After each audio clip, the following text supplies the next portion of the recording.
focusing on the wrong one, ignorance. Jesus never said, I am healing you. No. I've already sent someone for you. And I'm still sending you back to that person.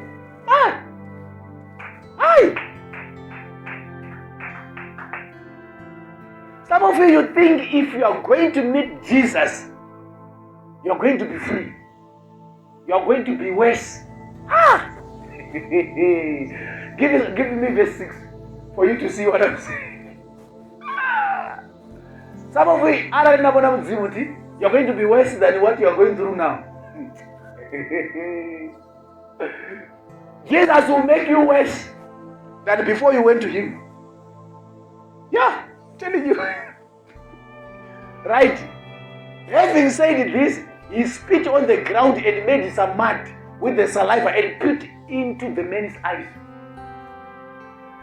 It's better you were not seeing. Now it's now eyes plus blindness plus sand in the eyes. To tell you there is no solution here. Just to tell you that your solution is not with me. Hey, I believe these people of God. If God has already sent a person for you, no matter how you can fast and pray, it won't change. Learn to have a relationship with the slow one. There are people today who are suffering, not because there is no Jesus to answer prayer, but the prayer was answered before the person prayed. So slow one was already created before the man was even born. You can realize that if you made some research, you will find out that the slow one was older than the guy. Solution was given birth before the man was birthed. God is not a fool, let me tell you. If you want to see this, what did God start creating? Is it a human being?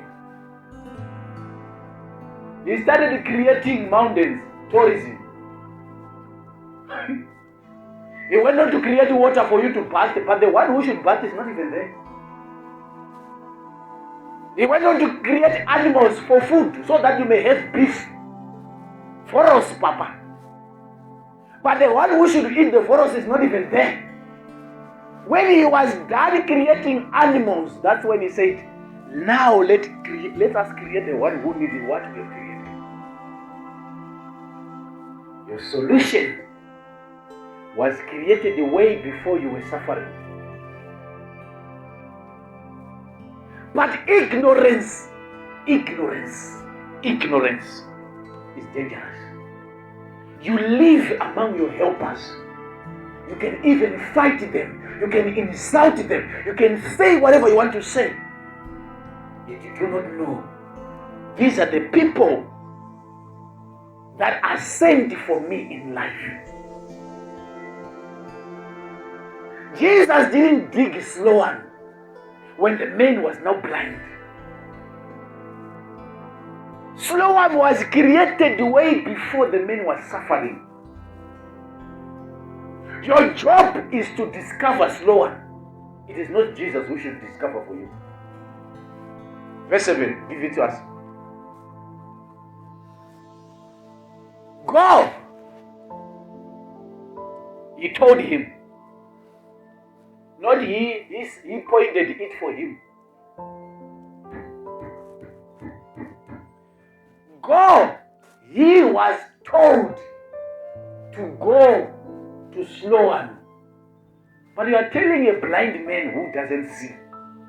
How is he going to know this is Sloan?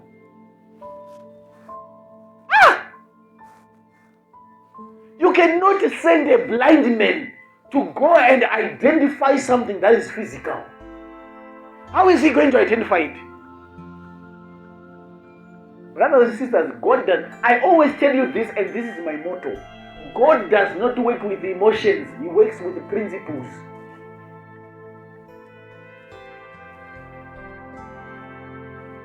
Let's suppose this is a dream, right?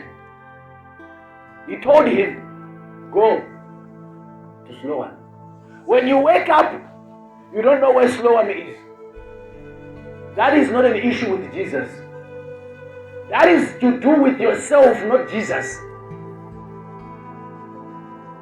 So the job to look for Siloam is not a job for Jesus. It is a job for the blind person. Hallelujah. Hallelujah. You go to Jesus with a situation, He makes it worse, so that you can learn to find Siloam. You know what guys? Learn to find Siloam in your life. Go, He told him, wash in the pool of Siloam.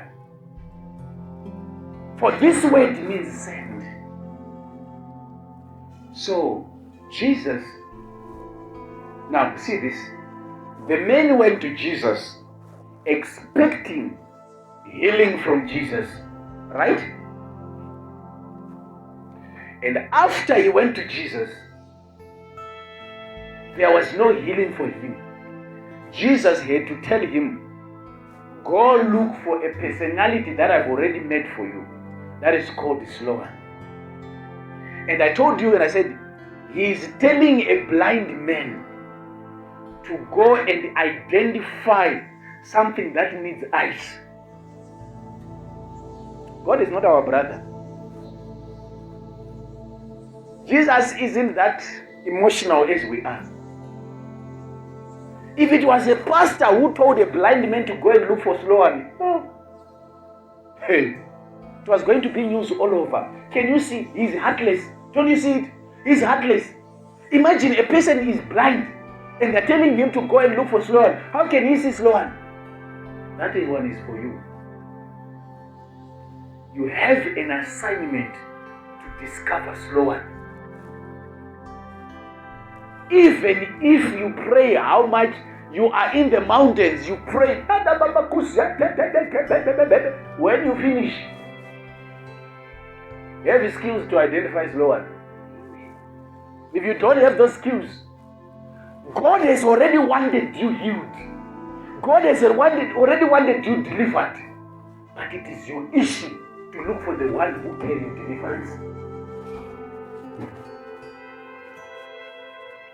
Hey, why are you going to Nigeria? Why are you traveling to Pretoria? Why are you going far? I'm looking for my Siloam. Leave me alone. I'm looking for the one who is my solution. Leave me alone. Jesus has sent me.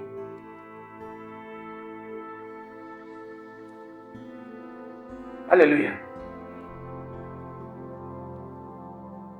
Go and look for Siloam. It's not every water that you're going to identify, then you say it's Siloam. Huh? Because you are blind, né? And the pain you have. The man is not just blind. The man is now also having things that are piercing his eyes, which means there is now pressure in his eyes to look for a solution. To a point that any water can be Siloam for him. Not that the water is Siloam, but any water for him because of the situation. When you are coming from Jesus, from a dream, from an encounter, be careful of the pressure in the eyes that can make you think everyone is your Siloam.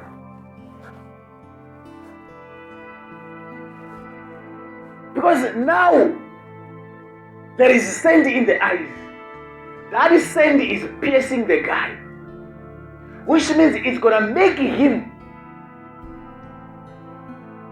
to go faster, and his issue is going to be urgent. I can put it that way. So if the issue is urgent now, the guy has to be careful of something that is called pressure. That's why the Bible speaks about patience. If patience is needed, no matter you've got mud in the eyes, you still have to have patience.